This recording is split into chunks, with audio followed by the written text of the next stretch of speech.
You don't get any time off. I'm going to call Helen and Sasha back to the stage for our last few minutes of reflection. And I wanted to start asking the two of you, but then also to open more broadly, to reflect a bit on what we've learned today, and then to ask the audience what we can do better and what you think is still that we need to focus on for next year, and what we can do better, and where we and this whole movement, this agenda, need to go. I've listened to both of you all day. You've both, I have to say, you both take the prizes for, what's the word I'm going to use? Animated, lively, exactly what The Economist is all about. Bracing, skeptical, all of those. Excellent. No, they were great. They were really good conversations. Sasha, for you first, what were, let's say, the highlights and the lowlights in the sense of what have you learned today that's made you feel most optimistic, and what have you learned today that's made you most concerned? Let's start with optimistic. So I think what made me optimistic, partly just because I hadn't really realised it, was in the workshop about policy making, and also after that I spoke to a few people, realising how many companies are already, or at least are thinking about, moving beyond using their influence internally to using it externally. And how many concrete examples there actually already are of actually using that power. So that was, for me, that was a very optimistic message, and one I hope, you know, when we're here in a few years' time, we'll have even more concrete examples of that. On what worries me, two things actually. One, at the very start of the day, you, I think it was the keynote panel, you asked the room the question, how many of you feel that the business case has been made? And the panel sort of, you know, sort of all nodded along that yes, it's been made. And the audience was a bit more skeptical about that. But I was sitting somewhere in a corner over there where a lady shouted, "Oh, nobody," whispered, "nobody thinks that," and everybody sort of nodded along. And it made me realise, it reminded me of the bubble again. And I think the Twitter polls show that as well, the discrepancy between how we in this room answer questions and how the Twitter sphere answers questions. So, sorry, that's a very roundabout way of saying, we all know this, but I'm in a way saddened by the realization how much of a bubble we actually still live on, with a lot of stuff that we think the case has been made and we think we're there. I think that's right. I was very struck by the gap on all of the polls I saw between the results in this room and the results from Twitter overall. That's, for me, a sort of very clear measure of how much more there is still to do, because there's clearly a big disparity between the leaders of this conversation and the view outside.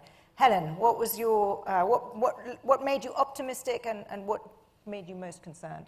So the workshop that I was involved in, which was about moving from allies to advocacy, you know, it was such an exciting and interesting conversation, partly because of the excellent person who was leading it, Sue, but also because people were falling over themselves to give examples of exciting and interesting things that they were doing, and then they were talking across to each other saying, oh, what we did in that situation was, or, oh, but let me say to you, please remember to do such and such. There's really, by now, a very large amount that people know, and that information is being shared about how you can set up ally groups, how you can actually do really practical things, you know, to make those work. That was hugely optimistic, and in the end I said, we've reached the end of our time, but you know, it's only the break now, so we can stay here. Everybody stayed, except somebody who might have needed the loo or something. And then 10 minutes later I had to say, all right, go, you can have a coffee now. So that made me really feel positive. I came out of that on a high. And the thing that made me feel pessimistic was just a really very straightforward thing, watching someone who'd wanted to come here and didn't get a visa and had to be watched down the line. And this is happening more and more, not just in this field, or maybe it was happening before and I didn't know about it. This just makes me uncomplicatedly sad. Yeah, that was a very, very concrete and striking example that she couldn't be here. On the positive side, I agree with you that and we saw it also in the first two panels, the number of concrete, I mean, you were here at the beginning, this is the third time I've chaired this, and I'm really struck by how far we've come and how many CEOs now, how many senior management of big companies are telling concrete stories of what they've done. And the element of story came through, and you and Nick had a fantastic conversation about the importance of stories. but it's really true, and it's hearing people say that when individuals in their companies can tell their stories, that's an incredibly powerful way to not just spread the word, but to really showcase that this is, you know, your colleagues, and this is inclusivity means that everybody in your company can live the life that they want to live and be open about living the life they want to live. And that came to me really powerfully in the first two. So let's now open it to the rest of you. I'd love your reflections, and I'd also love to hear very much what we can do better. So that, and our goal, I think, is we've set ourselves a new goal now, which is to put ourselves out of business, because the real question, the real challenge is to have the day come where we no longer have to have this conference. Wouldn't that be an extraordinary achievement? That would be a sign that we've really made it. I fear, at the end of the day, that it's further away than the 5 years that we were thinking at the beginning, but let's hear your reflections, your admonitions, and your hopes. There's a person at the back there. Let me put my glasses on. Thank you. So again, my name is Amarilda. I'm from Albania. I'm an LGBT activist, and I was earlier in one of the panels as well. And it was really an honor to be here, and thank you for inviting me. My reflection is that I was really happy to hear throughout the day that it wasn't just my opinion, but also of activists coming from different parts of the world, such as Georgia, Kenya, and Nepal, to share the same kind of message that in the developing world, emerging markets, whatever you call them, there is a lot of space for action. There is a lot of space for working, for developing dialogue with the communities, with organizations, on how to do things. So my reflection from here and my recommendation is that I hope in the future you'll have more of us into these conversations, because I think that we do bring, I mean, not just me personally, but many activists from all over the world can bring a lot of quality to the debate because of the good knowledge that they have of the background of the situations in the countries and how these discourses about values go along. And I think that one message I have for the participants here is that I would invite you not to be so concerned about, oh, but are we imposing our values in other countries? Are we ignoring, cultural relativism, whatever all these terms are? I'm like, I don't agree with that, because I think that there is, how to put it, there is no. I don't really know how to put it in a way that makes really sense for me right now, but okay, I'll get back to you later. But that's Sorry. no, you make a very important point, which is that the more voices we can get speaking at this event, the more perspectives we can hear, not just the more inclusive the conversation becomes, but the more powerful it becomes. So you're absolutely right, and I think we will do our best to make sure that that happens. That's a very good point. There was another comment or question here. Yes. Right there, the microphone's coming. Thank you. Sue Sanders, Schools Out again. Again, thank you so much for making space for an activist to be here. It has been very important and very valuable. What I would say, if you don't want to be here in 5 years' time, is that we've got to do something about schools and education. I asked my workshop how many people in their schools had heard something positive about LGBT people in their schools. And I think we had something like 5 hands, Helen? Yeah, 3, I think. It was really worrying. We could do it again. Hands up, those of you who heard something positive in your school life about LGBT people. Yeah. I think you've got your next agenda. Thanks. That's certainly an important part of our next agenda. Thank you. Yes, gentleman there. Thanks very much, Graham Sparks with Shell. First of all, a big thanks. I feel privileged to have been here at 3 of these events now, including those early days in your offices when we tried to figure out for the focus group how to do this. It's a long time ago now. And the agenda has moved forward tremendously, and the confidence and the authenticity of the speakers today is, for me, a shift. So a sense of strong optimism on that, reflecting perhaps the points you made earlier, Zanny. As a theme for coming out from today, and also something perhaps next year that the Economist can bring both data to and also a liberal point of view, is this juxtaposition around LGBT inclusion in religion, and picking up from Gina Miller's points around you have to stand in the shoes of others. It's not a binary argument, it's duality, all the rest of it. And I think in both the sessions today and also in sessions out there in the lunch hall, must have heard 4 or 5 separate conversations on this. So maybe that could be, if not the next frontier, then a good theme that The Economist could do a nice job with next year. Thank you. That's a very good theme. In fact, that brings me actually to the last poll question, which you can poll on while we're continuing this conversation, which is, what is the next thing for LGBT advocates to focus on? Where is the question? There we Coming up. That's actually not the question that I thought it was, but okay, we can answer that question too. In those countries that have legalized same-sex marriage, what should be the next aim for LGBT advocates? And you have a choice. Is the choice coming up such that I can read it out? Maybe it's not. Is the choice coming up? I can read it out otherwise? It's not coming up. Okay, anti-discrimination laws, religious acceptance, full transgender rights, or other. And you can put in what that could be while we continue the conversation, then we'll see what the room's view is. Anybody else who'd like to offer? Yes? There's a lady here too, Zanny. Yeah, coming up. Thanks. Adrian Highline-Tret. I'd just like to say thank you again, and this is my third conference. I feel like a veteran now, but it's great to see so many new people here for their first time this time, which I think shows just how much you developed the conference. My point would be around involving mental health and bringing that into the conversation, because it's also a workplace conversation, and I think for me that links two very key things around, one that Sue mentioned around education, but also around workplace health and mobility and mental health understanding and awareness. So that would be my pitch for next year. That's another very good idea. Thank you. Yes, okay, there, back. Thanks. Sandy Downs, Team Spirit, or LGBT Leaders. Again, I've also been really lucky. I've been here 3 years in a row, and every year it's got better. I think one of the really big things I thought was amazing today is the panelists were more willing to disagree, which is something that I think at queer events doesn't happen very often, because you feel like you need to present a united front. So I think it was really good to see people say, actually, let's have a debate on stage. A theme that always comes up, and I also just like saying the word out loud because it doesn't get said enough as part of the acronym. I think bisexuality didn't get touched on very much. And especially in terms of how corporations deal with something that is still a little bit behind and also less separate than transgender rights. Could be a really interesting topic of conversation. Great. All very good points. Now, we need some admonitions too. Tell us what we're doing wrong. Thank you, David. Nothing. Yeah. We need to improve the catering. Gosh, I'm not sure I would agree with you on that, but that's okay. All right, I thought it was pretty good. You didn't recognise that was a space filler while the mic came over. I'm wondering if you could expand out think more laterally about tackling some of the topics. So, for example, are there clever ways you could use other things within society to drive LGBT inclusion forward that don't necessarily reference inclusion and diversity or LGBT as a label on it? One example being sport. You know, could we explore more how you can usualize LGBT? And I'm thinking, you know, there are some fantastic activists around the world using sport as a vehicle to empower young people, for example. There's someone who's an activist in Vietnam doing this.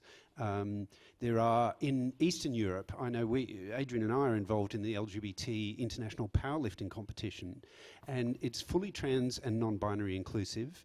We have competitors who are trans from Belarus taking part in that, and other Eastern European countries where you wouldn't expect this to happen. So it seems to me there's a whole rich vein we could tap into of how can you harness something that is socially acceptable, like sport, and use that to drive the conversation forward. And link that back to how businesses can get more involved with that. Yeah, that's a really good idea. Sponsoring those events, for example, is one practical That's a very good help. idea. Rose. You need a microphone. This is Rose Stokes, who organised this whole event. With my colleagues, who are all fantastic and in the room at the moment. I was just going to say thank you, that's a really good point. We actually did run in Hong Kong a session specifically on LGBT sport, because we had the president of the Gay Games come and talk to the Hong Kong leg about the importance of sort of sport as a way of bringing people together, usualising, as you say. Also, in the US, they have, and I'm going to get his name wrong, Greg Louganis? Yeah, he's speaking this afternoon in New York. So if you want to, you can tune in on the live feed this evening. But these are all really, really good pieces of feedback. And I also wanted to introduce my colleague, Laura Brody, who's at the back. Laura Brody at Economist.com if you have any ideas on content. Laura, why don't you stand up so everyone can see who you are? Between Laura and myself, Rose Stokes, any ideas that you have, then please get in touch and we'll try and incorporate them for next year. Thank you. Any more burning admonitions or suggestions? Yes. Hi, Dino Subra here from Santander. So there are a couple of things that I thought could work really well. So throughout a few of the sessions, prejudices that are within the community was touched on a few times. I think that could be something to explore. And then I guess a little bit of a first world problem, parenting by LGBT communities and how that can work, because in many ways there are plenty of prejudices. And in others, there's just no framework at all to allow that in other countries. So it's something to think about. Yeah, both really good ideas. Yep, over there. Hi, Kai Wilshaw, Pink News, previously Economist events. I just wanted to challenge this idea that we're aiming towards a time when we don't need to have this conversation, because as The Economist well knows, the point of the Open Futures debate is to talk about the fact that rights like a democratic society can't be taken for granted. And I just think that we need to continue to take the case to a wider audience every year and bring out new issues every time. And I think that is very valuable. So, but thank you for this year. That's a very good point. I mean it as an aspiration that I don't expect us to be reaching anytime soon, but simply if we were in a world where there was no longer anything that you had to worry about from a diversity agenda perspective, then I think we would have made an achievement. But I think we are a long, long way from there. But that's what I meant by it. Yes, over there, gentleman on the side. Oh, yeah, go ahead, and then we'll have another one behind. Sorry. Adam Ibrahim from Bigen. It's a real quick observation. It's my first conference, and I'm really privileged to be here. Just to comment perhaps for next time, and I don't know if this has been covered before, but to look at the academic angle for behavior therapists. So similar to how homophobia is viewed as, the disease, if you like, I think people who are homophobic have a disease. And it's a behavior change. And I think looking at it from an organizational structure to see how productivity could be affected when you cure the disease, from an academic angle, I know people who've done a lot of work in this area. It could be useful, it could be a compelling reason to convert people to start thinking, actually there's something in it for me, not just the human rights and the ethical and moral, but actually it affects the bottom line. Interesting. Thank you. And there was another question a little bit further on. Thank you. Just a quick note on the panelists. I think you've had some amazing guests today. It's really encouraging and important to see people who are in very senior positions who are either visible out role models or who are openly leading top-down allyship. But a few times it's been mentioned today that millennials and Gen Z are increasingly gender fluid and have increasingly different social attitudes and norms. And I think it would be really interesting to have more of those voices included in the panels. That's a very good point. You're absolutely right. That struck me too, that we could usefully have lowered the average age. Anyway, yes. Zadi, Marijn, just 2 recommendations. Thank you so much again for this marvelous event.